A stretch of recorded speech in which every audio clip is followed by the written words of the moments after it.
I think a huge amount of why people don't respect what's important to us is that we kind of minimize the things that are important to us in the stages where we're just trying to get the relationship to survive.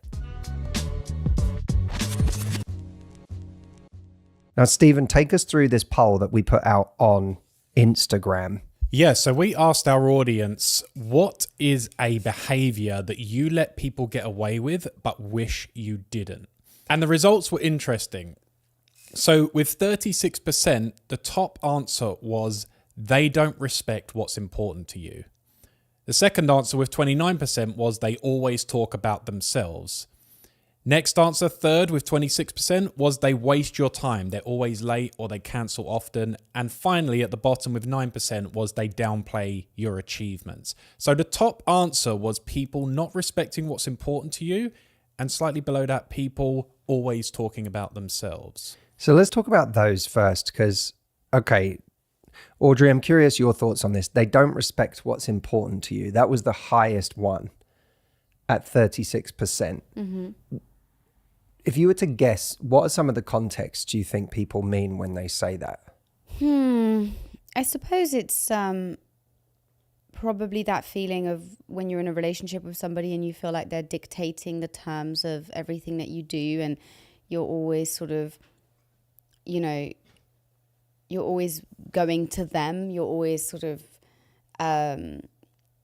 I don't know whether that's like going to their side of town, you know, hanging out with their friends, doing the things they like, participating in activities that they're interested in. And there's no real interest and sort of spark of conversation around the things that you maybe want to do and are interested in. And oftentimes I think what happens is when somebody doesn't make us feel like they are interested in us in that way, we don't feel, especially if we have more of a pleasing tendency, which is a lot of people out there, we don't feel necessarily like we can kind of assert what it is that we want to do. And then we end up feeling like what we want and what we care about just doesn't matter.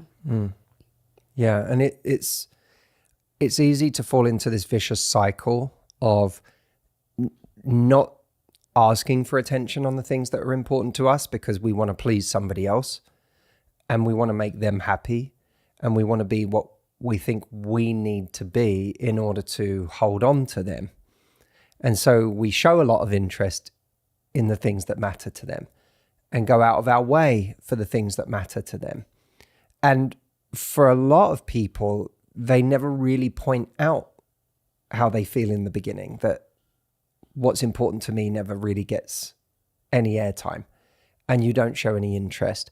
People don't tend to point those things out, especially when they're in pleaser mode or when they're feeling insecure about whether they're going to hold on to somebody or whether they're good enough for somebody. It's very natural to go to a place of just making what's important to them important to you, because it feels like a survival strategy in early relationships. And then that gets carried over into the relationship itself. And it then becomes very hard to get out of those patterns. To suddenly go from, I've made everything that is important to you, everything that matters to you, the headline in my life. And all the while, I feel like there's a part of me that is withering and malnourished because it never gets any time. I don't even feel like I am fully myself in this relationship because I don't give appropriate time to the things that are important to me. But it now feels like a huge thing for me to come to you and say, I'm not happy in these ways, because it's like a complete about turn from the way that we've been for quite a long time with this person. And then they act shocked, like, where's all this coming from? And that completely validates our fears that by bringing this up, we're going to rock the boat in ways that threaten the relationship. So I think a huge amount of why people don't respect what's important to us is that we kind of minimize the things that are important to us in the stages where we're just trying to get the relationship to survive. And I think part of that, by the way, comes from our fear of not finding anyone, our fear of it never goes well for me, I can't seem to hold on to anyone, or no one ever seems to want a relationship. So when we find someone we like and it's going well, it is really easy to go, the most important thing right now is not what's most important to me. The most important thing is that I get this relationship to work. And if me being all in on the things that are important to them is a way to get this relationship to work, that's the priority right now. And you might have that, the euphoria drug of it working and, oh my God, they're attracted to me and it's going well, supersedes. You don't realize maybe your needs aren't really being met, or it's one-sided. Guys, quick public service announcement before you continue with the video. My big online event that I did last week called Dating Made Simple is only available until Friday at midnight. I know tons of you have been intending to watch it, but you still haven't. 50,000 people have now come through this live masterclass I did. If you're looking for love, you can't miss this. It will be the most important 90 minutes you spend this year. It was actually about an hour and 45 minutes. Lovelifereplay.com is the link. Go watch it, make time and watch it till the end. I designed this to be like a movie. It tells a story and it all makes sense by the end.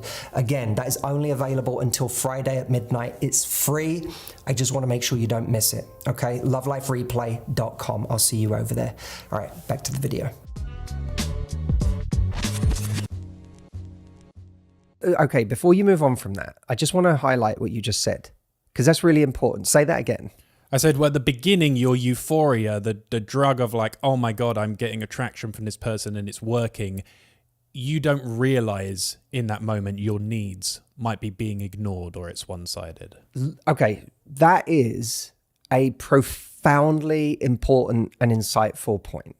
You know the experiment that was done on rats where they had access, I think it was to cocaine, or was it heroin? I don't think it really matters. Depends on the experiment. But there was one where they starved to death, where they had access to a drug constantly that gave them dopamine. And they went back to it so many times to get that hit that they were no longer focused on their core fundamental needs, in their case of actually eating. Mm-hmm. Dating can be that powerful of a drug that we don't realize in the beginning our core needs aren't being met, because the euphoria, the high, the oxytocin, the dopamine of feeling close to someone and, you know, getting that reward of like, oh my God, I'm attracted and there's chemistry and it feels like there's progression and all of that, it overrides everything. And it is a wonderful explanation of how so many of us get into a relationship and get really deep in, go really far down the road before realizing that, like the rats in that experiment, we're not actually getting our fundamental needs met. Yeah. And don't you find as well, if you're a people pleaser, it's uncomfortable. You're almost not comfortable being served by someone else in a relationship or getting your needs met. It feels like, oh, I'm taking, or I feel bad. Yeah, I feel bad that I'm asking, or I feel bad that I want them to do something nice on my birthday even. You might feel like, oh, I don't want to put you out. Can you talk about that, Audrey, that concept of shame around your needs? Because I've heard you mention that before, and I always find that to be just incredibly important for people to hear it put like that. Yeah, I mean, it's what Stephen's saying, really. It's just, it's. I think a lot of us have a lot of shame around our needs. I think we derive our value from almost being at the service of other people's needs. And, you know, we feel like if we want something, there's something kind of indulgent about that and shameful about that and unattractive, and it's gonna push people away. And a lot of this type of kind of thinking comes from just a very deep fear of being rejected, right? And not being wanted. And in a way, having needs is vulnerable because you're showing parts of yourself. You're actually being an authentic version of yourself when you're demanding something and asking for something, versus, you know, I'm not going to ask anything from you, and I'm going to be very measured and controlled about what I bring to you, which is, you know, more inauthentic. But I think a lot of us, I think Stephen's point is great. It's so true. A lot of us just have a lot of shame around our needs. It's almost like as a test, if your partner was like, I've planned a special, it's going to be all about you today, and we're going to just do whatever you want, and it's all about you. Could you feel comfortable accepting that as a treat? Or would you be like, oh, I don't want to say what I want to do? And, you know, it's like, could you actually accept that as a gift? Yeah, it's just vulnerable, right? Yeah, and it just feels feels indulgent. like, oh, it feels wrong. I feel bad. The thing that I always try and keep in mind in conversations like this, like any kind of challenging conversation, because I truly believe our lives improve in direct proportion to our willingness to have challenging conversations. And of course, they can be on the most minor level of having to call up a restaurant, or they can be on the most major level of having a really challenging conversation with your partner or a parent. The word I always have in my mind is intention. Intention, intention, intention. Because if ultimately your intentions are pure, you, in a way, you have nothing to fear. That, of course, there's always the fear of adverse consequences of having a difficult conversation. You know, okay, on a minor level, the adverse consequence of calling up a restaurant and saying that is that you might have some unwelcome friction with someone on the phone, and it might feel a bit awkward. You might feel a bit embarrassed. It might leave you with a bit of a funny feeling afterwards. But in other circumstances, when it comes to a partner, especially a difficult or abusive partner, or a parent who just will not listen and will gaslight you over the things that you want to bring up, or then sometimes there are much more severe consequences that we have to keep in mind. And I do want to temper what I'm saying here with the fact that this, and I know we'll come on to this with one of our listener questions today, the answer is not always tackling a difficult conversation head on. As much as it sounds nice in theory to be like, have every hard conversation head on.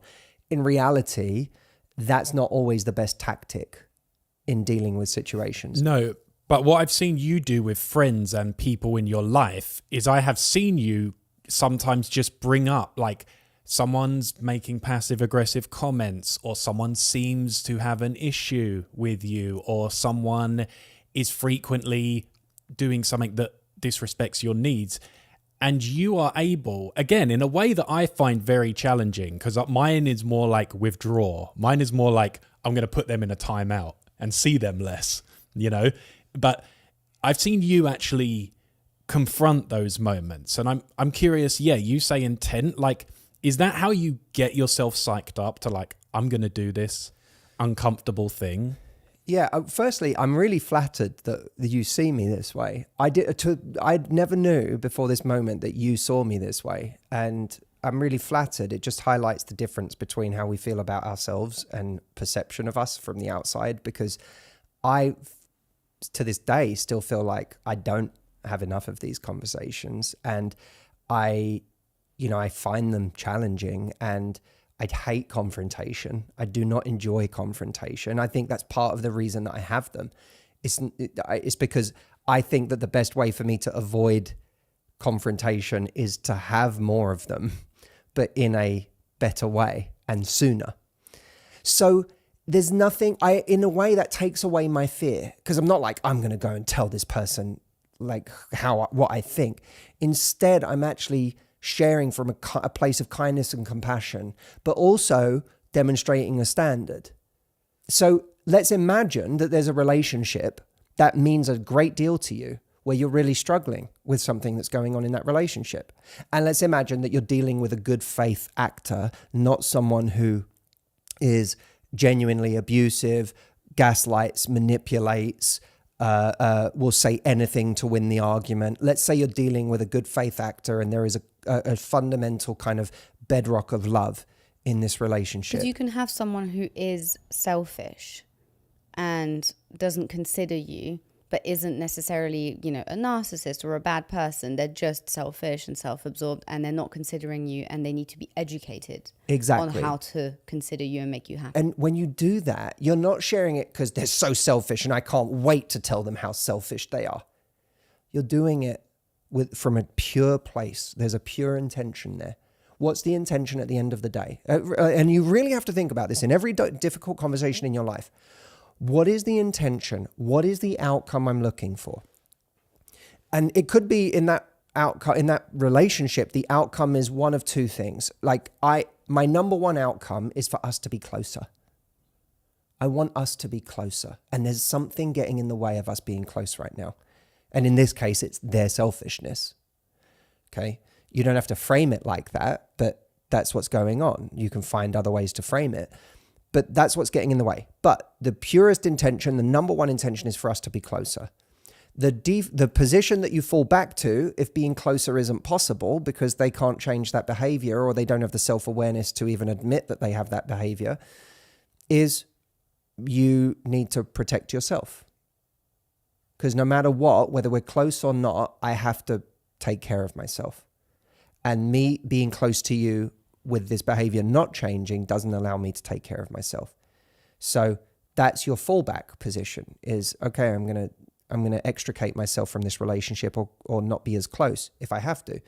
When you know those are your intentions and it comes from nothing but love for this person, and it will be with great sadness if you do have to distance yourself, then in that conversation, you have nothing to hide with someone. There's no smoke and mirrors. There's just love. But the ultimate act of love, if you need to do it, is to start to pull away from this person. Thanks for watching, everyone. Leave me a comment. Let me know what you thought of this video. And don't forget to watch Dating Made Simple before it disappears at midnight on Friday. Send it to your friends, your family, anyone you know who really wants to find love but is kind of tired of the state of dating right now. I promise you this will help and it will give you a roadmap for finding love this year. LoveLifeReplay.com is the link. Let me know what you think when you watch it. All right, I'll see you soon.